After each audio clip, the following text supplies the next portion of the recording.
Welcome to lively living. তোমাদের সবাইকে আমার ইউটিউব চ্যানেলে স্বাগত। তোমরা যারা এখনও আমার চ্যানেলটা সাবস্ক্রাইব করোনি অবশ্যই সাবস্ক্রাইব করে নাও তাড়াতাড়ি, এবং লাইক বটনটা তোমরা ক্লিক করতে কিন্তু ভুলো না। এবং তোমরা একটা ভিডিওর তলায় তোমাদের কেমন লাগছে আমার ভিডিওগুলো কমেন্ট করে অবশ্যই জানিও। আজকের টপিক হচ্ছে ওয়েলথ বা আমাদের ধনসম্পদ নিয়ে। আমরা প্রত্যেকে ধনসম্পদ আমরা ক্রিয়েট করি, কিন্তু অনেকে রাখতে পারি না। তারই জন্য একটা তোমাদের নীতি গল্প। এক গ্রামে একটা সুন্দরী মেয়ে ছিল। সেই সুন্দরী মেয়েটি একদিন বিবাহের জন্য যখন তার বাবা মা বাড়ির থেকে পাত্র দেখছিল, তার সাথে একটা কৃষক, সেও খুব সুন্দর দেখতে ছিল, তার প্রেম ছিল। সেই কৃষক তখন যখন জমিতে চাষ করছিল, সেই সুন্দরী যে রমণী তার কাছে এসে বলল, আমার বাড়ির থেকে বিয়ের জন্য কথাবার্তা চলছে, তুমি আমাকে বিবাহ করো। সেই কৃষক তো তখন অবশ্যই বলল, এবং কৃষক এবং সেই মেয়েটি তখন পুরোহিতের কাছে গেল।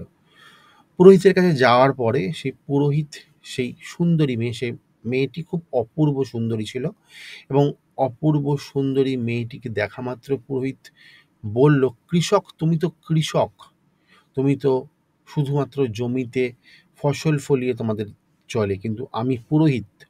আমাদের যে সমাজ ব্যবস্থা আছে, পুরোহিত আমাদের সবার ওপরে, তোমরা সবাই জানো। সে কৃষককে বলল, আমি তাকে বিবাহ করব। এটা অনেক আগেকার গল্প, তাই জন্য সেই সময় যে কাস্টিং ব্যবস্থাটা অনেক বেশি সমাজে প্রচলিত ছিল বলে এই সময়ের গল্প। এবং গল্পটার অ্যাকচুয়ালি আমাদের যেটা নিতে হবে নীতি শিক্ষা। আমরা গল্পটায় আমরা কাস্ট যে আমাদের ব্যবস্থা, এগুলো নিয়ে আমরা মাথা ঘামাবো না। আমরা মাথা ঘামাবো হচ্ছে আমাদের নীতি শিক্ষা, যেটা আমরা গল্প থেকে আমরা পাই সেটাই। অতএব পুরোহিত বলল, আমি তাকে বিবাহ করব। তখন কৃষক বলল, না, আমাকে ভালোবাসি মেয়েটি, এবং আমি তাকে বিবাহ করার জন্য তোমার কাছে নিয়ে এসেছি, তুমি কেন এমন কথা বলছো? সেই সময় রাজা ছিল, আমাদের শাসন ব্যবস্থা রাজা দ্বারা প্রচলিত হতো। সেই রাজা তখন রাজার কাছে দুজনে মনস্থির করলো, রাজার কাছে যাওয়া হোক, যে যাকে রাজা বলবে সেই বিবাহ করবে। কারণ তাদের মধ্যে খুব তর্ক বিতর্ক লেগে গেছে। তারা সেই মেয়েটিকে নিয়ে যখন রাজসভায় গেল, রাজা সেই অপূর্ব সুন্দরী মেয়েটিকে বলল, এই মেয়েটির যোগ্য আমি, কারণ আমি রাজা, তোমাদের সবার আমি প্রভু, আমি মেয়েটিকে বিবাহ করবো। কারণ পুরোহিত, কৃষক সবাই গ্রামে বাস করে, রাজা সেই গ্রামের প্রধান, অতএব রাজা সেই মেয়েটিকে বিবাহ করবে। কিন্তু মেয়েটি তখন দেখলো খুবই একটা বাজে ব্যবস্থার সৃষ্টি হচ্ছে। তখন মেয়েটি কী করলো, মেয়েটি বলল যে, আমি একটা শর্ত রাখবো সবার সামনে। কি শর্ত? না, আমি দৌড়াবো এই মাঠের ওপর দিয়ে, তোমরা সবাই আমার পিছন পিছন দৌড়াবে, লাস্টে যে আমাকে ছুঁতে পারবে সেই জয়ী হবে, এবং তাকেই আমি বিবাহ করব। সবাই বললো, তো সহজ ব্যাপার। সবাই তার পেছনে তখন বললো, ঠিক আছে, তুমি দৌড়াও, আমরা সবাই দৌড়াবো। তা কিছু দূর যাওয়ার পরে দৌড়ানো শুরু হলো। কিছু দূর যাওয়ার পরে কৃষক দেখলো যে তার এটা কর্ম না, সে হাল ছেড়ে দিল। পুরোহিত বেশ কিছুটা যাওয়ার পরে পুরোহিত হাল ছেড়ে দিল। কিন্তু রাজা তো শিকার করে অনেক কিছু, পারদর্শী সে।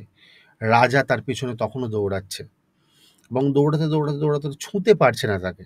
কারণ মেয়েটি খেলাধুলা করতে এবং অনেক কিছুতে পারদর্শী ছিল, সে শুধু সুন্দরী ছিল না, তার অনেক এক্সট্রা কারিকুলাম অ্যাক্টিভিটি সে করতো। তা ছুতে যেতে রাজা সেই মেয়েটাকে জিজ্ঞেস করলো, আমি তো তোমাকে ছুঁতেও পারছি না, তুমি কে? গল্পটার নীতিশিক্ষা এবার এইখানেই। গল্পটার নীতিশিক্ষা হচ্ছে, মেয়েটি বলছে, আমি হচ্ছে ধনদৌলত, আমার পেছনে সবাই দৌড়ায়, কিন্তু আমাকে কেউ ছুঁতে পারে না। তা আমরা যে নীতিশিক্ষা গল্পটার থেকে নেব সেটা হচ্ছে, টাকা পয়সা তো আমরা সবাই ইনকাম করি, কিন্তু সে টাকা পয়সাটা সঠিকভাবে আমরা রাখতে পারি না। আমরা অনেক টাকা পয়সা হয়তো ইনকাম করি অনেকে, কিন্তু রাখতে পারি না, কিংবা কেউ হয়তো অনেক টাকা পয়সা আলটিমেটলি ইনকাম করতে পারে না। তাহলে কি করলে আমরা টাকা পয়সাগুলো ঠিকঠাক ইনকাম করতে পারবো বা রাখতে পারবো? তোমরা যুক্ত হও আমার হোয়াটসঅ্যাপ গ্রুপে। আমি তোমাদের জন্য যে নিয়মিত টিপস এবং নিয়মিত তোমাদের জন্য যে জিনিসগুলো নিয়ে এসি তোমরা তার থেকে অনেক বেশি তোমরা বুঝতে পারবে সেগুলো দিয়ে যে তোমরা কীভাবে জীবনকে মেনটেন করলে তোমরা টাকা পয়সা ধন দৌলত ইনকাম করতে পারবে এবং সেটা রাখতে সামর্থ্য হবে। তাহলে নিচে দেওয়া লিঙ্কে ক্লিক করো, আমার হোয়াটসঅ্যাপ কমিউনিটিতে জয়েন করো এবং তোমার এই ভিডিওটা কেমন লেগেছে সেটা কিন্তু জানাতে ভুলো না।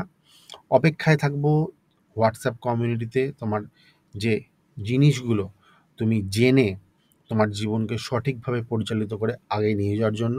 তোমরা সবাই ভালো থেকো। দেখা হচ্ছে তোমার সঙ্গে নেক্সট ভিডিওতে।